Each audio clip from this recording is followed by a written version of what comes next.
Welcome back to Midnight Deep Dive. If you're new here, welcome to our cozy corner of the internet where we explore fascinating stories designed to ease you gently into sleep. Wherever you are right now, I'm so glad you've decided to join me for tonight's adventure. Tonight, we're diving into one of humanity's most captivating narratives, the prison escape. Not because we're glorifying crime, but because these stories reveal something profound about the human spirit. Our desperate need for freedom, our capacity for incredible ingenuity, and our willingness to risk everything for a chance at liberty. So settle into your favorite spot, pull up that blanket, and let your mind wander with me through 10 of history's most remarkable prison escapes. Starting in 1934 with a wooden gun and the audacious bluff that made it legendary. On the cold morning of March 3, 1934, the Crown Point Jail in Indiana was considered escape-proof. Built from reinforced concrete and steel, it held one of America's most famous criminals in what the local sheriff boasted was the most secure jail in the nation. That prisoner was John Dillinger, public enemy number one, and he was about to make fools of everyone. John Dillinger wasn't born a criminal mastermind. He grew up in Indianapolis, the son of a grocer, in a neighborhood where everyone knew everyone else's business. But a series of bad choices in his youth, a botched robbery attempt, a harsh prison sentence, and the hard education that comes from spending formative years behind bars, transformed him into one of the most notorious bank robbers of the Depression era. By early 1934, Dillinger had already escaped from jail once, using guns smuggled in by his associates. He'd robbed banks across the Midwest with a brazenness that both terrified and fascinated the American public. There was something almost theatrical about his robberies.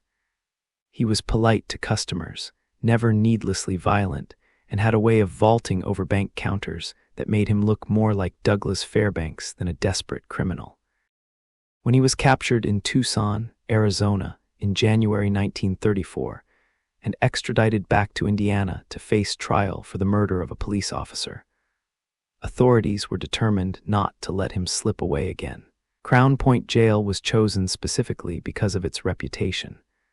The sheriff, Lillian Hawley, yes, a woman sheriff in 1934, which was remarkable in itself, personally assured the press that Dillinger wouldn't be escaping on her watch. What happened next has been debated by historians for decades, and the truth remains tantalizingly uncertain. According to the most popular version of the story, Dillinger spent his time in jail whittling. Using a wooden washboard from his cell and a razor blade, he carefully carved what looked like a pistol. He darkened it with black shoe polish to give it the appearance of metal. Some accounts say he used a real gun barrel, somehow smuggled in, and attached it to the wooden grip. Others insist it was entirely made of wood. The morning of the escape, Dillinger used this fake weapon to intimidate his guards. Think about that for a moment. Guards trained to deal with dangerous criminals, men who carried real guns themselves, were fooled by a piece of carved wood. Or were they? Some historians have suggested that Dillinger actually had a real gun smuggled in, and the wooden gun story was invented later to save the guards from accusations of corruption or incompetence. Whatever the truth, the result was undeniable. Dillinger took several guards hostage, including the fingerprint expert who had just finished processing him. He then systematically locked deputies and trustees in cells as he moved through the jail. His confidence was remarkable. He even took time to pose for photographs with some of the hostages, his arm draped casually around their shoulders, that famous smile on his face. The most audacious part came next. Dillinger didn't just escape, he stole Sheriff Hawley's personal car and drove it across state lines into Illinois. This seemingly minor detail would have enormous consequences. By taking the car across state lines, he had just committed a federal crime, which meant the FBI could now justify their pursuit of him. Before this, bank robbery had been primarily a state matter. The escape made national headlines. Newspapers couldn't get enough of the story. Here was public enemy number one, supposedly held in an escape-proof jail, walking out the front door with a fake gun and the sheriff's car. The details became more colorful with each retelling. Some papers reported that Dillinger had been whistling as he left. Others claimed he'd tipped an imaginary hat to the guards. Sheriff Hawley's career was effectively over after this humiliation. The guards insisted they'd been genuinely fooled by the weapon. The FBI launched one of the largest manhunts in American history. And Dillinger. He went on the run for 4 more months, robbing more banks and cementing his status as a folk hero to some, and a dangerous criminal to others. The wooden gun itself, if it ever existed, has never been found. The FBI eventually tracked Dillinger to the Biograph Theater in Chicago on July 22, 1934, where he was shot and killed by federal agents. He was just 31 years old, but his legend would outlive him by decades. What makes this escape so memorable isn't just the cleverness of using a fake weapon, it's the sheer boldness of it. Dillinger looked his captors in the eye, showed them a piece of carved wood, and convinced them it was worth their lives. Whether through genuine deception or through some more complex arrangement we may never fully understand, he walked out of that escape-proof jail and drove away in the sheriff's car. In those desperate Depression years, when banks were foreclosing on farms and families, when the government seemed powerless to help ordinary people, Dillinger became an unlikely hero to some. He was robbing the banks that were robbing the people, or so the narrative went. His escapes, his style, his apparent invincibility. These captured imaginations in a way that pure bank robbery statistics never could. The Crown Point escape marked a turning point in American law enforcement. It helped justify the expansion of federal police powers. It contributed to the FBI's transformation from a small investigative bureau into a powerful national police force. And it gave America one of its most enduring criminal legends, the man who escaped with a wooden gun. The snow fell softly on the German prisoner of war camp on the night of March 24, 1944. Inside Stalag Luft III, near the town of Sagan in what is now Poland, 76 Allied airmen were about to attempt one of the most audacious mass escapes in military history. They'd been planning it for over a year, and tonight, everything came down to a 30-foot-deep tunnel called Harry. Stalag Luft III wasn't your typical POW camp. It held Allied Air Force officers, many of them highly educated, resourceful men who considered escaping not just a right but a duty. Under the Geneva Convention, attempting to escape wasn't a crime, it was expected. The Germans knew this, which is why they'd built this camp specifically to be escape-proof. The camp sat on sandy soil that collapsed easily, making tunnel digging nearly impossible. It was built far from any neutral borders, over 100 miles from Czechoslovakia, the nearest occupied territory. The barracks were raised on stilts so guards could see underneath. Seismograph microphones were buried around the perimeter to detect digging. And just to make things extra challenging, prisoners were kept far from the fence, with an open, no-man's land that guards had orders to shoot anyone entering. But the prisoners had one advantage, time and lots of it. Shot down over Europe, these men faced years of captivity. Many had already attempted escapes from other camps. They were intelligent, determined, and had the organizational skills that came from military training. Under the leadership of squadron leader Roger Bushell, who went by the code name Big X, they began planning something unprecedented. The plan was brilliantly ambitious: dig not 1 but 3 tunnels simultaneously, codenamed Tom, Dick, and Harry. The thinking was simple. If the Germans discovered one, work could continue on the others. The tunnels would need to extend over 300 feet to reach the forest beyond the camp, and they'd need to be deep enough that the seismographs couldn't detect them. The organization required was staggering. They created an entire underground operation with departments: engineering, carpentry, tailoring, forgery, intelligence, and security. Over 600 prisoners were involved in some capacity, though only about 200 knew the full scope of the plan. The engineering challenges were immense, 30 feet down, then over 300 feet out. They were essentially building an underground railroad. They needed to shore up the tunnel with wooden supports, which meant carefully removing bed boards from the barracks without making the beds obviously lopsided. They needed ventilation systems to pump fresh air to the diggers. They needed lighting, which meant stealing electrical wire and making improvised lamps from tin cans filled with fat. Then there was the problem of the dirt. Digging tunnels produces an enormous amount of sand, and this sand was bright yellow, completely different from the gray topsoil in the compound. If guards spotted yellow sand anywhere, they'd know something was up. The prisoners came up with an ingenious solution. They sewed bags from long underwear and attached them to strings inside their trousers. They'd fill the bags with sand from the tunnel, then casually walk around the compound, releasing it a little at a time by pulling the strings. They called themselves penguins because of the way they waddled. The forgers worked tirelessly creating fake documents. Every escaper would need papers, travel permits, work certificates, identification cards, using whatever they could steal or trade for, pens, inks, stamps. They produced incredibly convincing forgeries. The tailors converted uniforms into civilian clothes, dyeing them with materials from the Red Cross parcels and boot polish. Tom was the first tunnel discovered in September 1943.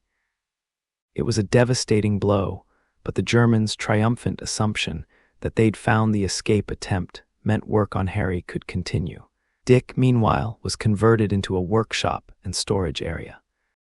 As the spring of 1944 approached, Harry was nearly complete. The escape was scheduled for a moonless night in late March. The plan was to get 200 men out, though they knew not all of them would make it to freedom. The goal was to cause chaos, to tie up German resources, to force them to divert men and materials from the war effort. On the night of March 24, everything began smoothly. The first men crawled into Harry around 8:30 p.m., but problems emerged immediately. An air raid had shifted the tunnel's exit, and instead of coming up in the forest, it emerged just short, in clear view of the guards. The escapers had to wait for guards to pass before climbing out. Then there was the equipment. Each escaper had a pile of gear, forged documents, civilian clothes, food, maps, compasses. Moving through a narrow 2-foot square tunnel with all this equipment took much longer than planned. The tunnel was also colder than expected, and several men panicked in the confined darkness. By 4:55 a.m., only 76 men had escaped when a guard stumbled upon the tunnel exit. The alarm went up immediately. The remaining escapers in the tunnel had to scramble back. Most of them made it back to the barracks, but a few were caught in the tunnel itself. Of the 76 who escaped, the German response was swift and comprehensive. They mobilized over 70,000 troops and police to search for the escapers. Within 2 weeks, 73 had been recaptured. Only 3 made it to freedom. 2 Norwegians who made it to neutral Sweden, and a Dutchman who got back to Britain via Spain. But the most tragic part was yet to come. Adolf Hitler was furious about the escape.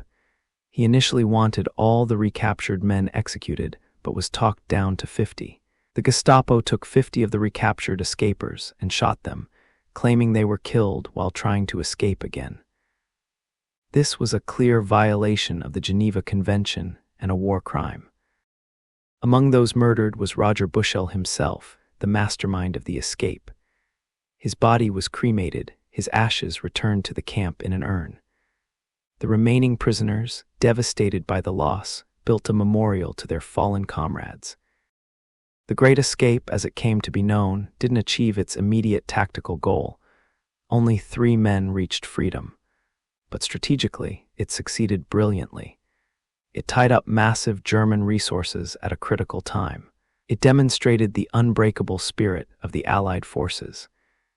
And it became a symbol of resistance that inspired people throughout occupied Europe. After the war, the British government hunted down those responsible for murdering the 50 escapers. Some were executed, others served long prison terms. Justice, delayed, was eventually served. The tunnel itself, Harry, was destroyed by the Germans. But in 2011, archaeologists located and excavated it, finding the wooden supports still in place after nearly 70 years underground. Touching those rough-hewn planks, you could almost feel the presence of the men who'd sweated and struggled in that confined darkness, risking everything for freedom. The Great Escape became a legendary film in 1963, with Steve McQueen's motorcycle chase becoming iconic. But the real story, without Hollywood embellishments, is even more remarkable, a testament to human ingenuity, cooperation, and the unconquerable desire for freedom. Perched on a cliff above the river Mulde in Saxony, Germany, Colditz Castle looked like something from a fairy tale. If that fairy tale involved medieval towers, thick walls, and absolutely no chance of escape. During World War II, it became WWII, a special prisoner of war camp for Allied officers who were considered incorrigible. Men who'd already escaped from other camps and were deemed too dangerous to hold anywhere else. The Germans believed Colditz was escape-proof. The castle itself was a formidable structure with 7-foot-thick walls. It sat atop a cliff with sheer drops on 3 sides. Multiple courtyards meant multiple checkpoints. German troops were stationed inside the castle, not just around it, which meant prisoners were constantly under observation. And just to be sure, the prisoner-to-guard ratio was kept unusually high. But the Germans made one crucial miscalculation. By gathering all the escape artists in one place, they'd created a think tank of highly motivated, creative problem solvers with military training and nothing but time on their hands. Colditz became less of a prison and more of an escape academy. The prisoners organized themselves with military precision. They formed an escape committee that reviewed all proposals, provided resources, and coordinated attempts to avoid conflicts.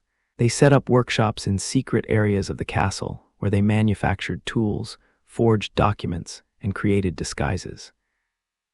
They established a lookout system with sentries posted throughout the castle to warn of approaching guards, a system they called stooging. Lieutenant Harry Neve, a British officer, arrived at Colditz in May 1941 after being captured at Calais. He'd already attempted escapes from 2 other camps. At Colditz, he immediately began studying German uniforms, guard routines, and the layout of the castle. He noticed something interesting. There was a small theater in the castle where prisoners occasionally put on shows, and it had an area beneath the stage that was rarely checked. Neve formed a partnership with a Dutch officer, Anthony Lutijn.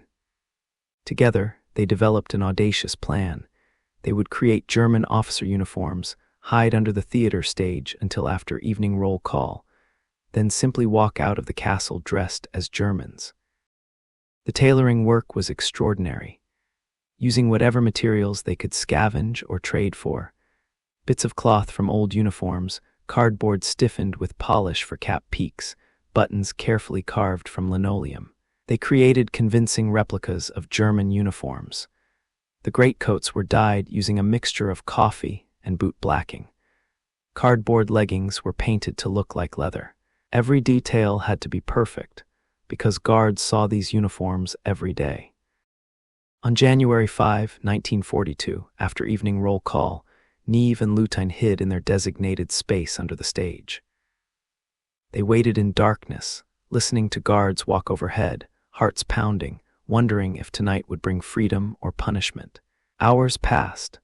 Finally, when they judged it was late enough, they changed into their German uniforms and emerged. The psychological challenge of this moment cannot be overstated. They were about to walk through a heavily guarded castle, past German soldiers, relying entirely on a uniform they'd made from scraps and the assumption that people see what they expect to see. One close look, one suspicious guard, and everything would fall apart. They climbed stairs, crossed courtyards, and walked toward the outer gate. At each checkpoint, they confidently returned salutes from German soldiers who saw 2 officers, not 2 prisoners. Neve later described this walk as the longest of his life. Every step expecting a shout, a challenge, the game to be up. But it wasn't. They walked out of Colditz Castle and into the town beyond. They had become the first Allied officers to successfully escape from Colditz and reach neutral territory. They made their way across Germany, through Switzerland, and eventually back to Britain, where Neve would later serve in military intelligence and politics, until his assassination by Irish terrorists in 1979.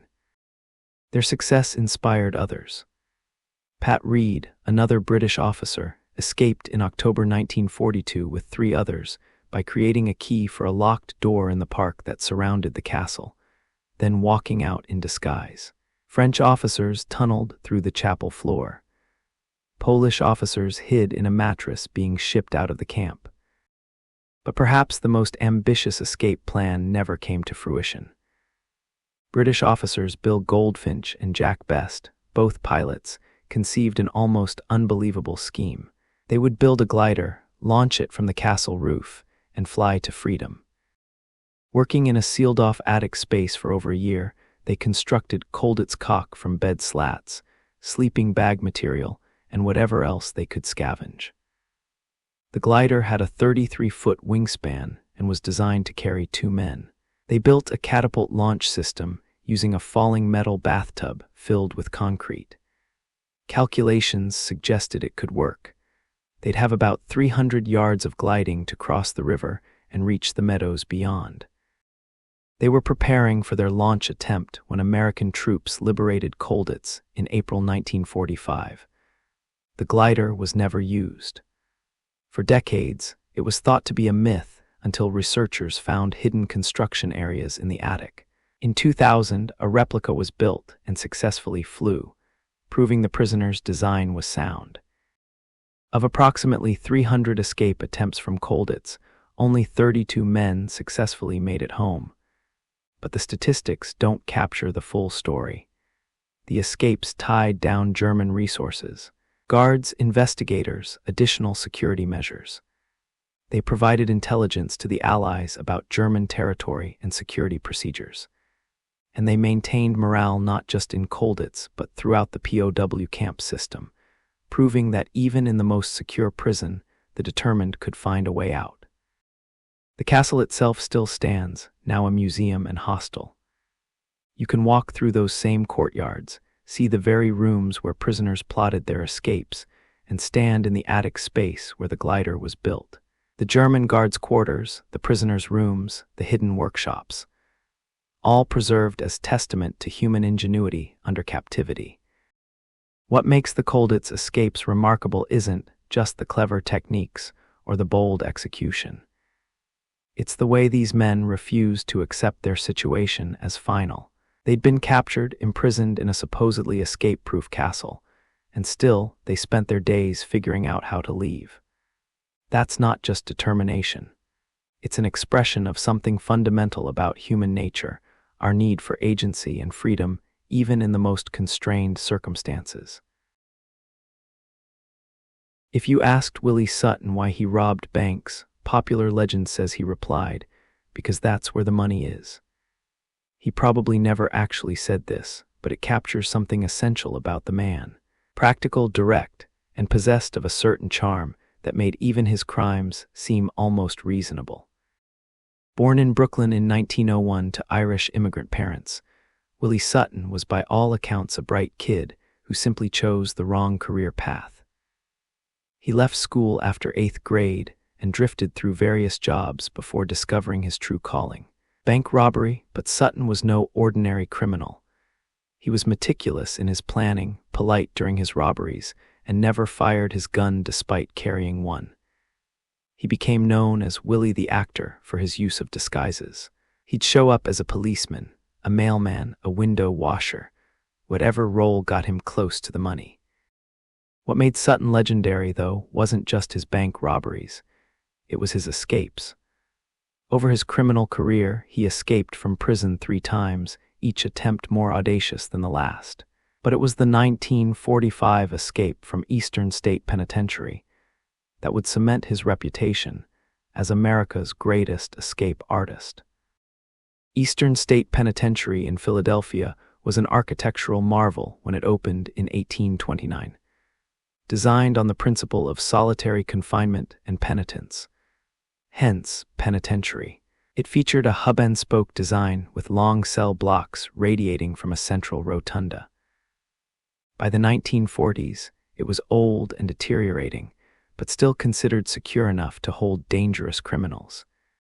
Sutton arrived at Eastern State in 1934, sentenced to 25 to 50 years for the machine gun robbery of a corn exchange bank. He immediately began planning his escape. His first 4 attempts all failed, but he learned from each one. By 1945, he was ready for his most ambitious plan yet. The mastermind, surprisingly, wasn't Sutton but his cellmate, Clarence Kleine Kleindienst. Kleine was a plasterer and stonemason by trade, convicted of burglary and forgery, and he possessed exactly the skills needed for an impossible task: digging a tunnel through Eastern State's foundations and out beyond its massive walls. They recruited 10 other prisoners, all of them willing to risk additional sentences for a chance at freedom. The plan was deceptively simple: dig a tunnel from cell 68 in cell block 7, go straight down 12 feet, then tunnel horizontally about 100 feet until they cleared the prison walls. Simple in concept, but extraordinarily difficult in execution. They had no proper tools, just sharpened spoons, flattened tin cans, and occasional bits of metal they could scavenge. The walls were thick stone and concrete. The work would take months and had to be done without guards noticing. Kleine's masonry skills proved invaluable. He created a false panel that perfectly matched the plaster wall of the cell, complete with realistic aging and staining. When not in use, this panel covered the tunnel entrance, disguised further by a metal wastebasket placed in front of it. Guards conducted regular cell inspections and never noticed anything amiss. The work proceeded in shifts. 2 men would work for 30 minutes while others stood watch.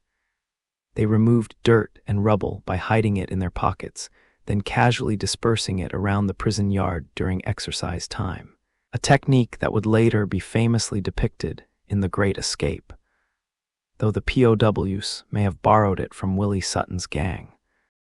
About halfway through the tunnel, they hit the prison's old brick sewer system. This presented both a challenge and an opportunity. Kleine carefully created a connection between the tunnel and the sewer, allowing them to dispose of waste and ensuring proper ventilation to the diggers below. The engineering was sophisticated enough that when archaeologists excavated the tunnel in 2005, they were impressed by the construction. To prevent the tunnel from collapsing, they shored it up with bed slats and other wooden scraps. They created a lighting system using candles. They even installed a primitive air pump made from a stolen vacuum cleaner motor to keep fresh air flowing to the diggers. This was prison engineering at its finest. The psychological toll of this work is hard to imagine. For months, men crawled into a narrow, dark, airless tunnel 30 feet below ground, chipped away at stone and earth with makeshift tools, always aware that collapse could bury them alive or that discovery could add years to their sentences. The trust required was absolute. Your life depended on your fellow prisoners not snitching, the tunnel not collapsing, and the guards not conducting an unexpectedly thorough search. Finally, on April 3, 1945, the morning of April 3, to be precise, which seems almost comically bold, the tunnel was complete. Rather than wait for darkness, the 12 men slipped into cell 68 during the day, made their way down into the tunnel, and crawled toward freedom. They emerged in a parking lot beyond the prison walls, blinking in the daylight, free men for the first time in years. Their freedom was short-lived. Willie Sutton lasted only minutes before being spotted and shot at, surrendering immediately. Kleine was recaptured the same day, just a few blocks from the prison. In fact, within hours, most of the 12 were back in custody. But two, James Van Sant and Freddie Tenuto, remained at large for months. Tenuto, remarkably, was never recaptured at all, vanishing into history. For Sutton, the story wasn't over. He was transferred to Holmesburg Prison, which authorities believed was more secure. They were wrong. On February 10, 1947, Sutton orchestrated another escape, this one even more audacious in its simplicity. Sutton and 4 other inmates somehow acquired or made prison guard uniforms. They also got 2 ladders. Their plan was breathtakingly simple: dress as guards, carry ladders across the prison yard to the wall, and climb over. It almost sounds like a comedy sketch, but it worked. As they crossed the yard with their ladders, a searchlight from a guard tower hit them. Sutton, quick thinking as always, yelled up, "It's okay. Emergency repairs." The guard, seeing what appeared to be fellow guards doing maintenance work, waved them on. They leaned one ladder against the 30-foot wall, climbed up, leaned the second ladder down the other side, and walked away into the Philadelphia night. This time, Sutton's freedom lasted longer, nearly 5 years. He lived quietly under assumed names, working odd jobs, staying out of trouble. But his expensive taste in clothes proved his undoing. In 1952, a young man named Arnold Schuster spotted Sutton on a New York City subway. Schuster had seen Sutton's wanted poster and called the police. Willie Sutton, age 51, was arrested for the last time while working on his car. He was carrying a .38 revolver and $7,733 in cash. Tragically, Schuster was murdered shortly after Sutton's capture, likely in retaliation by organized crime figures who viewed informing as unforgivable. Sutton later said he felt no bitterness toward Schuster and was horrified by his murder. Sentenced to life plus 105 years, Sutton was sent to Attica State Prison, where he would spend the next 17 years. In prison, he wrote his autobiography and became something of a jailhouse lawyer, dispensing legal advice to other inmates. Fellow prisoners called him a wise old head. In 1969, at age 68 and in failing health from emphysema, Sutton was granted early release. He spent his remaining years giving lectures on prison reform and, ironically, consulting with banks on theft prevention. He even did a television commercial for a bank's new photo ID credit card system. His line, "They call it the face card. Now when I say I'm Willie Sutton, people believe me." He died in 1980 at age 79, having spent more than half his adult life in prison, but having achieved a sort of immortality as America's gentleman bandit and master escape artist.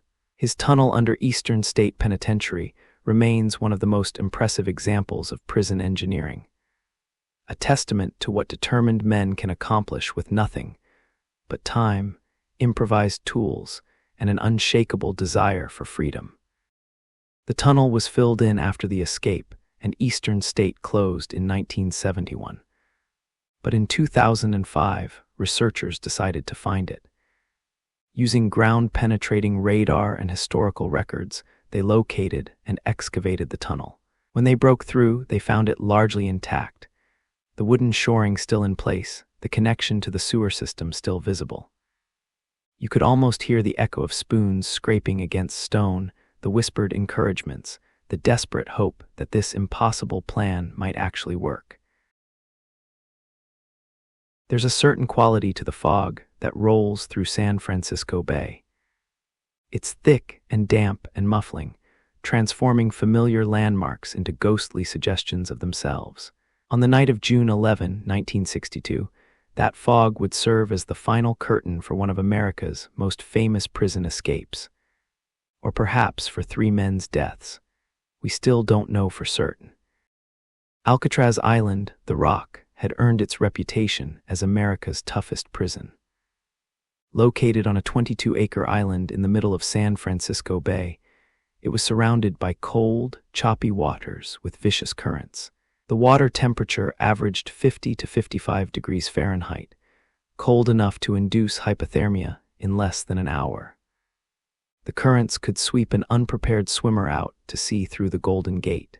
And while there were no man-eating sharks, as Hollywood loved to claim, the combination of cold and current made the water an almost perfect natural barrier.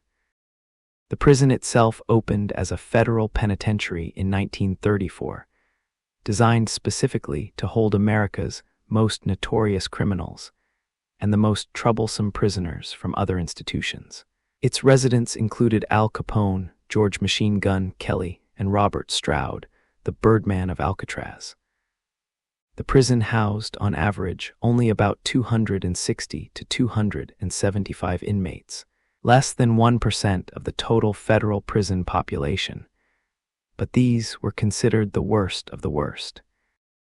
Among those inmates in 1962 were three men who would become legends: Frank Morris and brothers John and Clarence Anglin.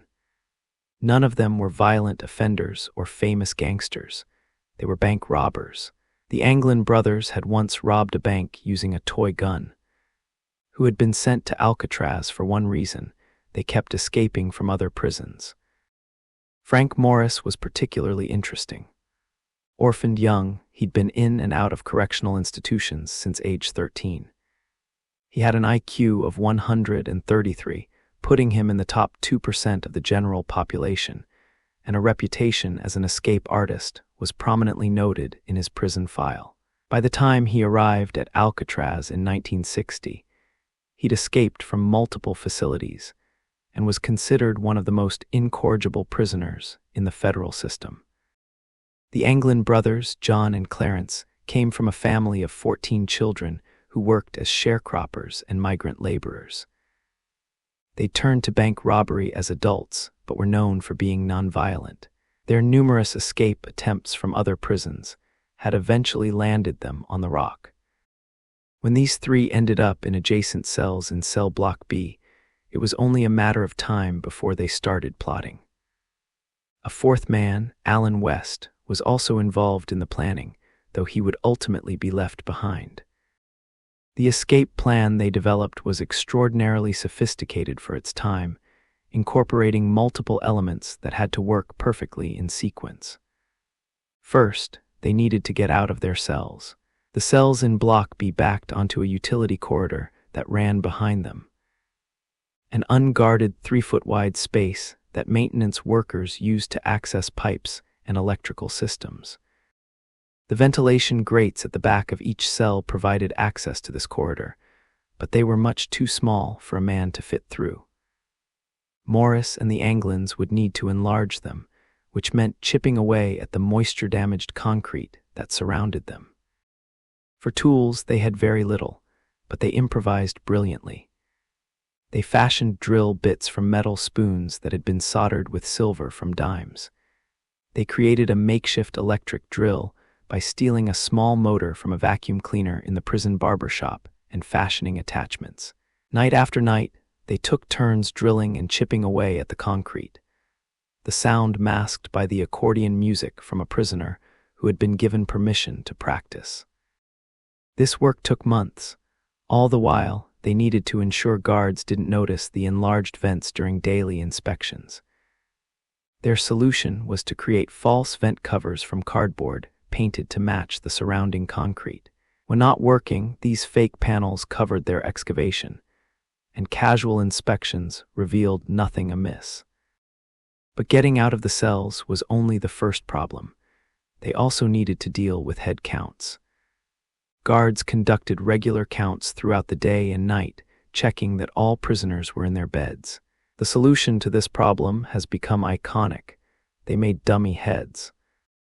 Using papier-mâché, paper stolen from various prison locations mixed with paste, they sculpted life-sized heads. They painted them with flesh-toned paint stolen from art supplies. For hair, they collected real human hair from the barbershop floor and carefully attached it to the dummy heads. The finishing touch was truly clever. They placed the heads on their pillows and pulled blankets up to create realistic sleeping figures. For weeks, they tested these dummies during the night, placing them in their beds and seeing if guards on their rounds noticed. The guards walked by dozens of times, their flashlight beams playing across what appeared to be sleeping prisoners. It worked perfectly. Next came the question of what to do once they got into the utility corridor. The plan was to climb the pipes up to the roof, exit through a ventilation shaft, then make their way down to the water. But that left the most daunting challenge, crossing the bay. They needed a raft and they needed life vests. In a stroke of ingenuity that seems almost unbelievable, they decided to make both from raincoats. Over months, they stole or traded for over 50 rubber raincoats from other prisoners. Using steam from the pipes in the utility corridor, they welded these raincoats together into a makeshift raft and several life vests. It was crude but potentially functional.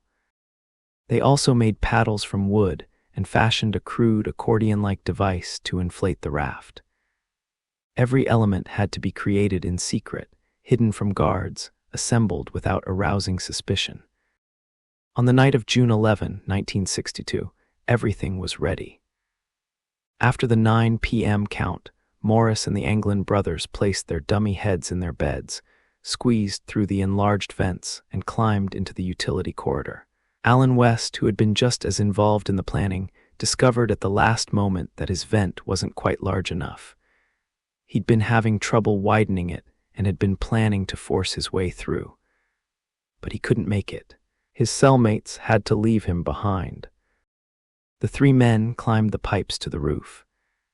Prison records show that someone had bent ventilation bars at the top of the cell block weeks earlier, creating an exit point. They crawled through onto the roof, made their way down a kitchen smoke stacked to the ground, climbed the perimeter fence, and reached the northeast shore of the island. Somewhere in the darkness and fog, they inflated their raft and pushed off into the bay. And then, nothing. They vanished into the night and the mist and have never been definitively seen since. The next morning's count revealed the escape. Guards found the dummy heads, the enlarged vents, the false panels. They discovered the workshop area on top of the cell block where the escapees had prepared their equipment. They found Alan West still in his cell and extracted the full details of the plan from him. A massive search began immediately. The Coast Guard, the FBI, local police, everyone scoured the bay and the shoreline. Within days, they found pieces of the raincoat raft floating near Angel Island. They found one of the paddles. They found a wallet belonging to Clarence Anglin. These discoveries led most investigators to conclude the men had drowned. The official FBI position when they closed the case in 1979 was that Morris and the Anglin brothers had perished in the bay. The cold water, the strong currents, the darkness. The odds of survival seemed impossibly long. The fact that no bodies were ever found wasn't surprising. The currents could have swept them out to sea through the Golden Gate. But here's where the story gets really interesting. Over the decades since, evidence has emerged suggesting they might have survived. In 2013, the San Francisco police received a letter purportedly from John Anglin, claiming that all three had survived, but that Morris had died in 2008 and his brother Clarence in 2011. The letter offered to surrender if the writer could receive medical treatment without spending more than a year in prison. Handwriting analysis was inconclusive. Family members of the Anglins have produced photographs they claim show the brothers in Brazil in the 1970s. A 2015 History Channel documentary presented evidence from the Anglin family, including claims that relatives had been in contact with the brothers for years. Most intriguingly, a 2014 study by Dutch scientists at Delft University analyzed the bay's tides and currents on the night of the escape. They concluded that if the men had left Alcatraz at 11:30 p.m. and paddled north, they could have reached Horseshoe Bay just north of the Golden Gate Bridge. The currents would have carried any debris toward Angel Island, exactly where pieces of the raft were found. Their conclusion: survival was possible, even likely, if the men had timed their departure correctly and had the strength to paddle in the cold water. The three escapees were never caught. The FBI officially maintains they drowned, But the case remains open with the U.S. Marshals Service, which continues to investigate tips and leads. The official position is that if the men survived, they would be in their 90s now. But until concrete evidence of death is found, the search continues. Alcatraz closed as a federal prison in 1963, less than a year after the escape. The cost of operating the facility had become prohibitive, and the prison was deteriorating. Today, it's a tourist attraction managed by the National Park Service, and the escape of Morris and the Anglin brothers is its most famous story. You can visit their cells, see the enlarged vents, view the dummy heads on display.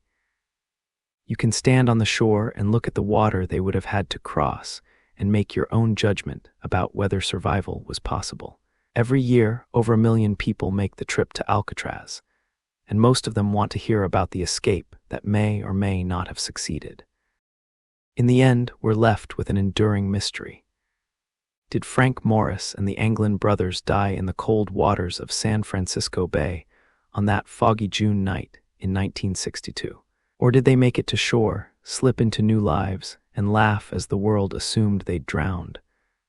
The fog that night keeps its secrets, and perhaps that's exactly how it should be. One of America's great unsolved mysteries. A testament to human ingenuity and the eternal hope that impossible odds can somehow be beaten. The Maze prison, officially known as HM Prison Maze or Long Kesh, didn't look like a typical prison from the outside. Located near Lisburn in Northern Ireland, it consisted of 8 H-shaped blocks, hence its informal name, the H-blocks. These blocks held prisoners from both sides of the Troubles, Northern Ireland's decades-long conflict between Unionists who wanted to remain part of the UK and Republicans who sought a united Ireland. By September 1983, tensions in Northern Ireland were at a fever pitch. The hunger strikes of 1981, during which 10 Republican prisoners starved themselves to death seeking political prisoner status, had radicalized a generation. The prison held some of the most committed members of paramilitary organizations, men who saw themselves not as criminals, but as political prisoners, soldiers in an ongoing war. H Block 7 housed members of the Provisional Irish Republican Army, the IRA. These weren't ordinary prisoners, and they'd never accepted their imprisonment as legitimate. Within the prison, they maintained a military structure, with commanding officers, intelligence gathering, and regular meetings to discuss strategy. One of their primary strategic goals was escape. The plan that came together in 1983 was audacious in its scale. Previous escape attempts from the maze had been small-scale affairs, 1 or 2 men trying to slip away. This would be different. The goal was to get as many men out as possible in a single coordinated operation. Ultimately, 38 men would participate, making it the largest prison escape in British history. The planning took months and required extraordinary coordination. Weapons had to be smuggled in, 6 handguns were somehow obtained, though exactly how remains unclear. Replica prison officer uniforms were created or stolen. Keys were duplicated. Guard routines were studied in meticulous detail. Intelligence was gathered about vehicle schedules and security procedures. The date was set for September 25, 1983. It was a Sunday, when the prison typically operated with a slightly reduced staff. The escape would take place during dinner time, when prisoner movement within the block would seem normal. At approximately 2:30 p.m., the plan began. A group of prisoners, led by Brendan McFarlane, took control of H Block 7. They'd smuggled the weapons into a communal area and used them to overpower prison officers during meal service. One guard, James Ferris, was stabbed through the heart with a chisel and died. This wasn't supposed to happen. The plan had been to take hostages without serious violence. But in the chaos of the takeover, the situation spiraled. Once they controlled the block, the prisoners moved quickly. They forced officers at gunpoint to hand over their uniforms. They took keys. They locked guards and other staff in cells, taking about 40 hostages total. Meanwhile, disguised prisoners moved through other parts of the block, maintaining the illusion of normal operations. The critical moment came when a prison food truck arrived for its regular delivery. The escapers had timed their operation around this arrival. As the lorry driver, completely unaware of what was happening, pulled up to the gate, armed prisoners dressed in guards' uniforms forced him from his vehicle at gunpoint. What happened next moved with the precision of a military operation. Prisoners piled into the hijacked lorry and a prison van.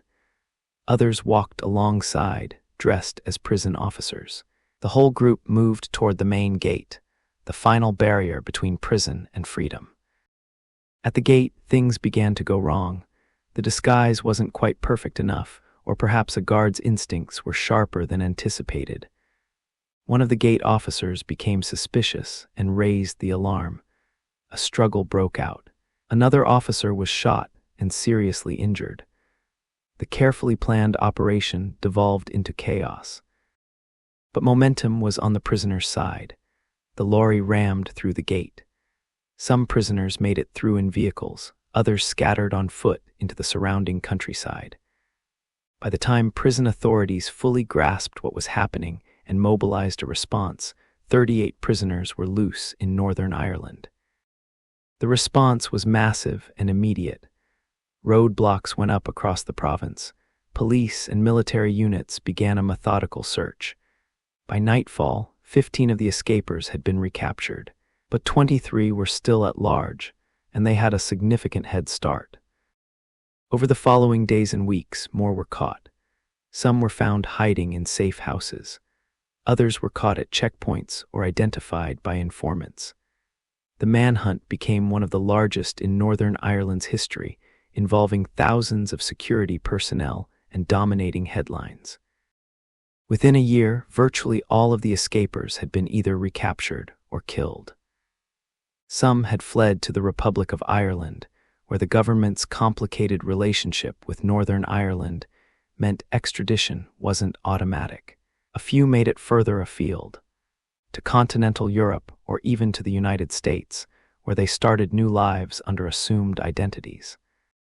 But two men were never found, Gerard Friars and Seamus Campbell. Both simply vanished.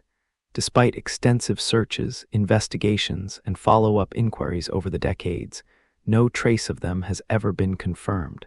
They remain on wanted lists to this day, though they would now be in their 60s or 70s, if still alive. The escape had profound effects on Northern Ireland's political situation. It was a propaganda victory for the IRA, demonstrating their organization and reach even within the supposedly secure prison system. It was an enormous embarrassment for the British government, and it led to a comprehensive review of prison security throughout the UK. For the prisoners who were recaptured, additional sentences were added. Some of those involved in the planning and execution received life sentences. The prison officer who died, James Ferris, became a symbol of the cost of the conflict. A man simply doing his job, killed in circumstances that perhaps neither side had truly wanted. The Maze prison itself continued to operate until 2000, when it was finally closed as part of the Good Friday Agreement peace process. The H-blocks still stand, now the subject of debate about whether they should be preserved as historical sites or demolished. Some see them as important reminders of a painful period in Irish history. Others view them as painful memories better left behind. What makes the Maze escape remarkable isn't just its scale. 38 men is an extraordinary number, but the level of organization it required. This wasn't a spur-of-the-moment opportunity. It was a military operation conducted within a prison, requiring months of planning, absolute trust among participants, and split-second timing. The fact that it succeeded as well as it did speaks to the commitment and capability of the organizers. It also illustrates something specific about political prisoners. These weren't men who'd committed crimes for personal gain. They saw themselves as soldiers and escape wasn't just about personal freedom. It was a military and political objective. That level of motivation creates a different dynamic than typical prison escapes. Today, when historians and criminologists study prison escapes, the Maze Break of 1983 stands as one of the most significant examples. It demonstrated that even modern, purpose-built prisons with sophisticated security systems remain vulnerable to determined, organized groups. It showed that the weakest link in any security system is usually human. Guards who can be overwhelmed, routines that can be exploited, assumptions that can be challenged. And somewhere, perhaps, Gerard Friars and Seamus Campbell are living quiet lives under different names, the only two men who escaped the maze and were never brought back. On the evening of December 13, 2000, 7 men were imprisoned at the John B. Connolly Unit, a maximum security prison near Kennedy, Texas. By the end of the evening, all 7 were gone, and 16 prison employees had been bound, gagged, and left in a maintenance room. It was the beginning of a 6-week crime spree that would end in murder, a national manhunt, and ultimately, tragedy. The 7 men who would become known as the Texas 7 were all serving long sentences for serious crimes. George Rivas, the ringleader, was serving 18 consecutive 15-to-life sentences for various robberies. The others, Michael Rodriguez, Joseph Garcia, Randy Halprin, Larry Harper, Patrick Murphy Jr., and Donald Newberry, were all serving time for crimes ranging from murder to kidnapping to assault. What brought them together was a shared desperation. None of them were getting out through legitimate means. Most faced decades more in prison, and some would likely die behind bars. In the calculations of desperate men, the risk of trying to escape began to seem worthwhile. The plan they developed was both simple and audacious. Rather than trying to tunnel out or slip away, they would overpower the guards through deception and coordinated action. They would exploit weaknesses in prison procedures, and the fact that guards didn't expect such a brazen assault from inmates. The escape began around 11 a.m. Using a fabricated story about a fight in the prison yard, the inmates lured maintenance supervisor Wayne Johnson to a specific location.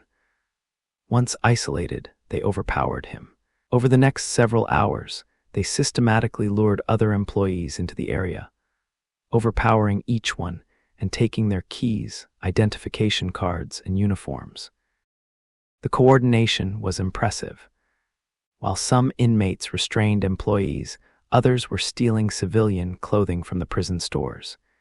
They raided the maintenance warehouse for tools and equipment. They took $4,000 that had been collected for a prison party. Each step was calculated to give them maximum resources for their escape. By mid-afternoon, they were ready. Wearing stolen civilian clothes and employee ID badges, they walked out of the prison maintenance gate in a stolen prison truck. To any observer, they looked like maintenance workers leaving for the day. By the time the alarm was raised, when other employees discovered the bound workers in the maintenance room, the 7 were long gone. The initial escape was remarkably smooth, but what came next would transform them from prison escapees into some of America's most wanted criminals. For 6 weeks, the Texas 7 stayed on the run, traveling through Texas and into other states. They survived by committing robberies, using aliases, and staying one step ahead of law enforcement. On Christmas Eve, less than 2 weeks after their escape, they made a decision that would seal their fates. They decided to rob an Oshman's sporting goods store in Irving, Texas. The robbery itself went relatively smoothly. They got the money. But as they were leaving, a police officer responded to a call about the suspicious behavior. Officer Aubrey Hawkins, a 29-year-old suburban police officer, encountered the robbers in the parking lot. What happened next was captured on various security cameras and witness statements. The Texas 7 opened fire on Officer Hawkins with multiple weapons. He was shot 11 times at close range and run over by their getaway vehicle. He died at the scene. The murder of Officer Hawkins transformed the manhunt. Now, this wasn't just about escaped prisoners, it was about cop killers. The FBI made the case a top priority. America's Most Wanted featured the case. Rewards were offered. Tips poured in from across the country. The seven split up after the murder, realizing that staying together made them more recognizable. For a few more weeks, they managed to evade capture. But the net was closing. On January 21, 2001, someone called the America's Most Wanted tip line. They'd recognized several of the fugitives from the television broadcast. The men were staying at a trailer park in Woodland Park, Colorado. Police and FBI surrounded the location. As law enforcement moved in, Larry Harper took his own life inside the trailer. The other 6 were captured without further violence. After 44 days on the run, the Texas 7 were down to 6. The trials that followed were complex and drawn out. The question of who actually shot Officer Hawkins versus who participated in the robbery became legally crucial. In the end, Michael Rodriguez, Joseph Garcia, George Rivas, and Donald Newberry were all sentenced to death. Patrick Murphy Jr. and Randy Halpern received death sentences initially, though Halpern's was later overturned on grounds of judicial bias. As of this telling, several of the Texas 7 have been executed. Rodriguez died by lethal injection in 2008, Garcia in 2009, Rivas in 2011. Donald Newberry was executed in 2015. The others remain on death row, their appeals working through the courts. The escape exposed serious problems with the Texas prison system. How had 7 maximum security inmates been able to overpower 16 employees? Why were security procedures so lax that inmates could simply walk out wearing stolen IDs? A comprehensive review led to significant changes in Texas prison security protocols. For the victims, particularly for Officer Hawkins' family, the escape and subsequent murder was a tragedy that no security improvements could remedy. Aubrey Hawkins had been a devoted husband and father. He'd responded to what seemed like a routine call and encountered 7 desperate men who'd already decided they'd do anything to stay free. The Texas 7 escape demonstrates something important about risk calculation in maximum security prisons. Most inmates, even those serving long sentences, won't attempt escape because the risks outweigh potential benefits. They have hope of parole, or they've made peace with their situation, or they simply recognize that the odds of successful escape are too low. But when you gather men with nothing to lose, men serving effective life sentences for violent crimes, men who see no legitimate path to freedom, the calculus changes. For them, any chance of escape, however slim, becomes worth taking. And when such men work together with planning and coordination, they become genuinely dangerous. The escape also shows how quickly fugitives can transform from escapees to violent criminals. The Texas 7 might have remained simply escaped prisoners, living under assumed identities, causing no further harm. But the need for money, poor decision-making, and the panic of encountering a police officer led to murder, and ensured they would all either die or spend the rest of their lives in prison. In the end, the Texas 7's 44 days of freedom cost 1 officer his life, and cost 6 of the 7 escapees any remaining hope of ever living free lives. Their escape was technically successful. They got out of prison and stayed free for over a month. But by any meaningful measure, it was a failure that brought only tragedy to everyone involved. If you had to design the perfect prison escape, using a helicopter might seem like the obvious choice. It's fast, it can access rooftops, it bypasses all ground-level security, and it's dramatic enough to capture imaginations. But it's also logistically complicated, expensive, and requires Confederates on the outside who are both loyal and capable. Most prisoners never get the chance. Pascal Payet got the chance 3 times, setting a record that still stands. Born in Montpellier, France in 1963, Payet seemed destined for a life of crime. He had convictions for assault and conspiracy before the crime that would define his life. On November 20, 1997, he participated in an attack on an armored car belonging to the Banque de France in Salon-de-Provence. The robbery went wrong. A guard was killed. Payet and his associates made off with the money, but were arrested in Paris in January 1999. Payet was sentenced to 30 years for murder in connection with the robbery. It was a sentence that, for most prisoners, would mean giving up hope of ever living free again. For Payet, it was just the beginning of his story. His first helicopter escape came on October 12, 2001, from Lines prison in southern France. The plan was remarkably straightforward. 4 accomplices hijacked a helicopter, forced the pilot to fly to the prison, landed in the exercise yard, and picked up Payet. The whole operation took minutes. By the time guards understood what was happening, the helicopter was already in the air, growing smaller against the French sky.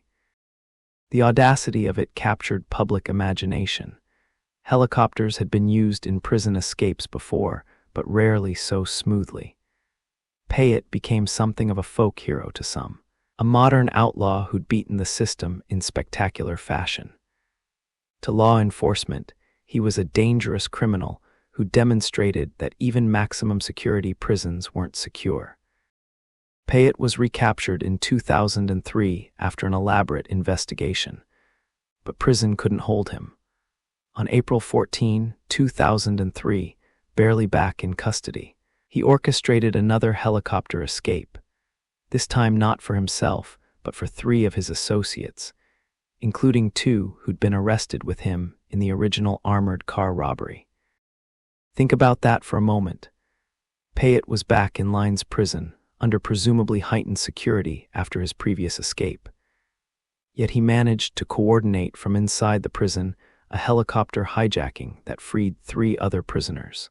The same prison, the same method, and it worked again. This escape added 7 years to his sentence when he was recaptured. He also received an additional 6 years for his 2001 escape. But more significantly, it marked him as one of the most dangerous prisoners in the French system. Authorities decided that he needed special handling. By 2007, Payet had been officially classified as a détenu particulièrement surveillé, a prisoner under especially high surveillance. He was kept in solitary confinement and transferred between prisons every 6 months to prevent him from establishing the relationships and knowledge of routines that escape planning requires. Over 30 months, he was moved 9 times. Payet protested these conditions, publishing an open letter on a blog entitled The Saga of My Transfers. He went on hunger strike at a prison in Metz. Nothing worked. The authorities were determined that Pascal Payet would never escape again. On July 14, 2007, Bastille Day, France's national holiday commemorating the storming of a prison during the French Revolution, Payet made his 3rd helicopter escape. The timing was perfect. Bastille Day celebrations meant that many people, including guards, were distracted. 4 masked men hijacked a helicopter from Cannes-Mandelieu Airport, forcing the pilot at gunpoint to fly to Grasse prison, where Payet was being held in solitary confinement. The helicopter landed on the prison roof.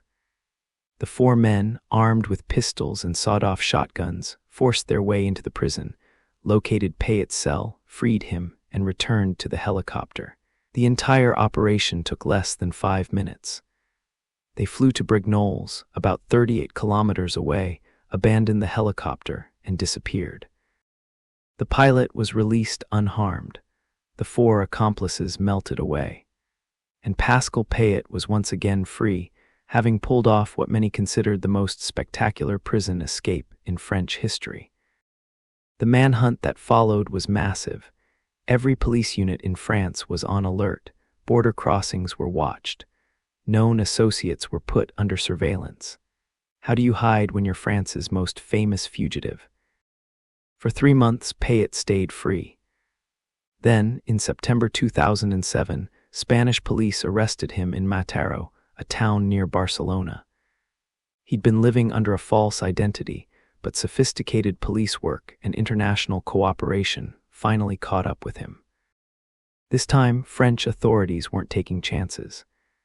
Payet was returned to France and placed in the most secure conditions possible.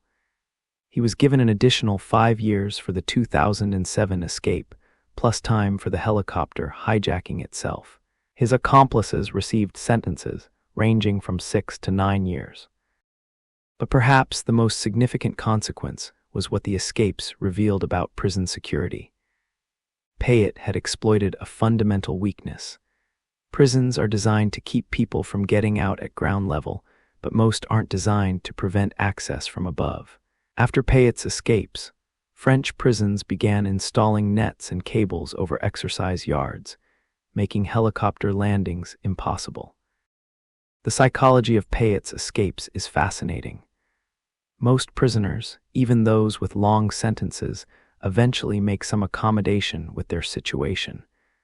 They find ways to make prison life bearable. They hold on to hope of parole or sentence reduction. Payet refused this accommodation. 3 times he got out, and 3 times he was recaptured, each time having years added to his sentence. Yet he kept trying, kept planning, kept refusing to accept captivity as his fate. There's something almost mythic about the helicopter escape. It's the stuff of movies, literally, as several films have dramatized similar escapes. The helicopter descending from above like a mechanical angel of deliverance, the dramatic rooftop pickup, the rapid ascent back into the sky. It's visually spectacular in a way that tunnel escapes or wall climbing can never be. But it also requires resources and coordination that most prisoners simply don't have access to. You need loyal associates on the outside who are willing to risk long prison sentences themselves. You need the ability to communicate plans from inside prison despite monitoring. You need to hijack a helicopter and force a pilot to participate. Each step is difficult, and failure at any point means the whole operation collapses. Payet's 3 successful helicopter escapes remain a record. He's the only person known to have escaped by helicopter 3 times. He's also become a case study in escape prevention, with prison officials worldwide studying his methods to prevent similar incidents. As of the last available information, Pascal Payet remains in French custody, serving out his accumulated sentences. He'll be an old man if and when he's released, but his name has entered the folklore of prison escapes. The man who flew to freedom 3 times, the criminal who refused to stay captured, the escape artist who made authorities look foolish on the world stage. His story raises uncomfortable questions about prison security. If someone can escape 3 times using the same method, what does that say about institutional learning and adaptation? How much should society invest in preventing escapes versus accepting that some percentage of escapes is inevitable? And what do we do with prisoners who simply refuse to accept imprisonment? These questions don't have easy answers. But as you drift toward sleep, you might spare a thought for Pascal Payet, sitting in his cell, perhaps looking up at the sky through a barred window, remembering the feeling of helicopter blades beating the air, the ground dropping away, the intoxicating rush of freedom, however temporary it proved to be. Joaquin El Chapo Guzman, Shorty in English, was not your average prisoner. As the head of the Sinaloa cartel, one of the world's most powerful drug trafficking organizations, he'd amassed billions of dollars, controlled vast territories, and commanded an organization that employed thousands. When Mexican authorities finally captured him in February 2014, they knew holding him would be a challenge. After all, he'd escaped from prison once before. El Chapo's first escape, in 2001 from Puente Grande maximum security prison, had been almost embarrassingly simple. He'd reportedly hidden in a laundry cart and been wheeled out by corrupted guards. It cost him an estimated $2.5 million in bribes, but it worked. For 13 years, he remained free, running his cartel, appearing on Forbes' list of the world's most powerful people, and becoming one of the most wanted criminals on Earth. When he was recaptured in 2014, Mexican authorities were determined not to let him escape again. They placed him in Altiplano Federal Prison, considered the most secure prison in Mexico. He was in a specially designed cell under 24-hour video surveillance. Guards checked on him hourly. His cell was in an area specifically designed to prevent escape attempts. For 17 months, El Chapo behaved himself. He seemed to be settling into prison life. And while all this was happening beneath the prison, something extraordinary was taking place. On July 11, 2015, guards conducted their regular evening check. They looked through the window of El Chapo's cell and saw him pacing, apparently agitated. They noted it on their logs and moved on. A short while later, when they checked again, El Chapo was gone. Investigation revealed the impossible. There was a hole in the shower floor of his cell, about 20 inches by 20 inches, leading down to a tunnel. And what a tunnel it was. The engineering involved was extraordinary. The tunnel stretched nearly a mile, 1.5 kilometers to be precise, from inside the prison to a half-built house in a nearby farming area. It was about 3 feet wide and over 5 feet tall, large enough for a person to walk through in a slightly stooped position. It had lighting powered by an electrical system that someone had tapped into. It had ventilation to keep air circulating. And most remarkably, it had a modified motorcycle on rails that could be used to transport people and materials along its length. Think about what building such a tunnel required. Someone had to excavate tons of earth and rock. The tunnel had to be precisely engineered to maintain structural integrity and to emerge exactly at El Chapo's shower floor. It needed electrical wiring, ventilation systems, and a rail system for the motorcycle. All of this had to be done in secret, with the excavated earth disposed of without attracting attention. The house at the tunnel's end was in a farming area known as Santa Juanita, about 1.5 kilometers from the prison. It was partially constructed, which provided a plausible reason for noise and activity.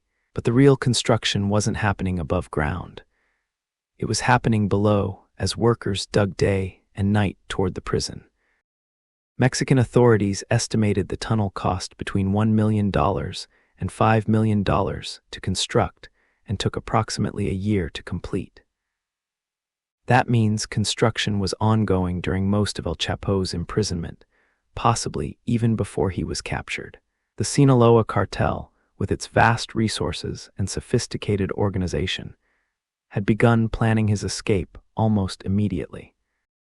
The tunnel had to be dug from the outside in, working toward a very specific point, the shower floor of cell 20 in Section 9 of the prison. GPS technology would have been used to pinpoint the location. Ground-penetrating radar might have helped map the subsurface. Every foot of progress brought them closer to their boss. On the night of the escape, everything came together perfectly. The tunnel breakthrough was completed. El Chapo, who'd been timing his routine movements to the guard's schedule, went to his shower area at a time when he wouldn't be immediately missed. He descended into the tunnel, possibly on the motorcycle, and rode toward freedom. By the time guards realized he was gone and found the tunnel, El Chapo had hours of head start. Despite immediately mobilizing thousands of police and military personnel, despite roadblocks and airport surveillance, he vanished into Mexico's vast territories. The escape was an enormous embarrassment for the Mexican government. It revealed corruption at the highest levels. It seemed impossible that such a tunnel could be dug to such a precise location without inside information. It demonstrated that even in the country's most secure prison, with supposedly constant surveillance, El Chapo could escape. Mexican President Enrique Peña Nieto faced intense criticism. His government had assured the world that El Chapo was being held under conditions that made escape impossible. The video surveillance that supposedly covered every moment. Guards admitted they hadn't been actively monitoring it in real time. The regular checks. Guards looked through a window, saw a figure they assumed was El Chapo, and moved on without entering the cell. For 6 months, El Chapo remained free. Then, in January 2016, Mexican authorities tracked him to Los Mochis in Sinaloa State. A firefight erupted when Marines raided the house where he was hiding. El Chapo escaped through, what else? Another tunnel, this one leading to the city's drainage system. But he was quickly cornered and captured. This time, the Mexican government made a decision. They would extradite him to the United States. In January 2017, just days before President Trump's inauguration, El Chapo was handed over to American authorities and flown to New York. The message was clear: no more escapes. American supermax prisons, with their extreme security measures, would hold him where Mexican prisons had failed. El Chapo's 2018 trial in Brooklyn was a media sensation, revealing details about the Sinaloa cartel's operations, the violence it employed, and the vast amounts of money it generated. In February 2019, he was convicted on all counts, including engaging in a continuing criminal enterprise and conspiracy to murder. He was sentenced to life in prison plus 30 years and ordered to forfeit $12.6 billion. He's now held at ADX Florence in Colorado, a supermax facility sometimes called the Alcatraz of the Rockies. It houses America's most dangerous prisoners in conditions of extreme isolation. Each prisoner is alone for 23 hours a day. Cells are designed to prevent communication between prisoners. Security is multi-layered and redundant. If there's any prison on Earth that can hold El Chapo, this is it. The tunnel itself has become a tourist attraction of sorts. Mexican authorities have preserved portions of it, and journalists and officials have been allowed to tour it. Walking through that narrow passage, with its lighting and rail system, one can't help but be impressed by the engineering and organization it represented. The escape raises fascinating questions about wealth, power, and imprisonment. El Chapo had the resources to build a mile-long tunnel into a maximum security prison. He had loyal subordinates willing to risk their own freedom to free him. He had the organizational capacity to coordinate such a complex operation while imprisoned under supposedly constant surveillance. Does this mean that no prison can hold someone with sufficient resources and determination? Or does it mean that certain countries lack the institutional integrity, the freedom from corruption, necessary to operate truly secure prisons? The fact that American authorities felt confident they could hold El Chapo, where Mexican authorities couldn't, suggests the latter. But there's also something almost poignant about the escape. All that money, all that effort, all that sophisticated engineering, and 6 months later, he was captured again. The tunnel bought him half a year of freedom. Was it worth the cost and risk? From El Chapo's perspective, trapped in that cell with no prospect of ever being released, perhaps any amount of freedom, however temporary, was worth any cost. As you drift towards sleep, imagine that tunnel stretching through darkness. The sound of the motorcycle echoing off the walls, the lights stretching ahead and behind, the earth pressing in from all sides. Freedom was just ahead at the end of that narrow passage. For El Chapo, it must have felt like being born again, emerging from that tunnel into the night air, knowing that at least for this moment, he'd beaten the system one more time. The Clinton Correctional Facility in Dannemora, New York, sits in the Adirondack Mountains, just 20 miles from the Canadian border. Built in 1845, it's one of the oldest prisons in New York State and has earned its nickname, Little Siberia, both for its remote location and its brutal winters. By June 2015, it held some of New York's most dangerous criminals in conditions of maximum security. Or so everyone thought.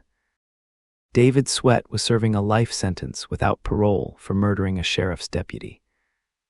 Richard Matt was serving 25 years to life for kidnapping, torturing, and murdering his former boss. Neither man would ever legitimately taste freedom again. They were housed in the prison's honor block, a tier for inmates who demonstrated good behavior and earned certain privileges, like extended time out of their cells. Both men worked in the prison tailor shop, where inmates produced clothing and textiles. It was considered a good job assignment, meaningful work, some autonomy, interaction with staff and other inmates. It was also, as it turned out, the perfect place to plan an escape.